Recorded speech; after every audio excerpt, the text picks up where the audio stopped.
তোমাদের সবার পুজোর জামাকাপড় এই লডিতেই রয়েছে। সপ্তমীর দিনকার অফিস যায়নি, তাই আমার বাড়িতে এতগুলো, আজকে সপ্তমী, আজকে বাড়িতে এতগুলো পার্সেল পাঠিয়ে দিয়েছে।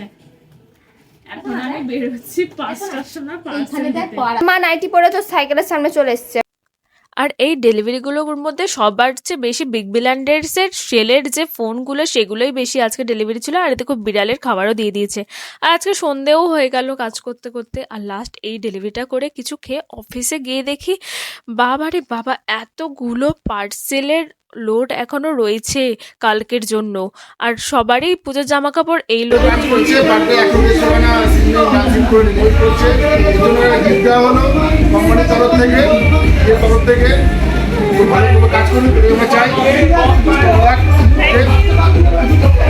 কাজবাজ শেষ করে মা, মাসি, আমি, বনু ঘুরতে বেরিয়েছিলাম। এইভাবে সপ্তমীটা কাটলো।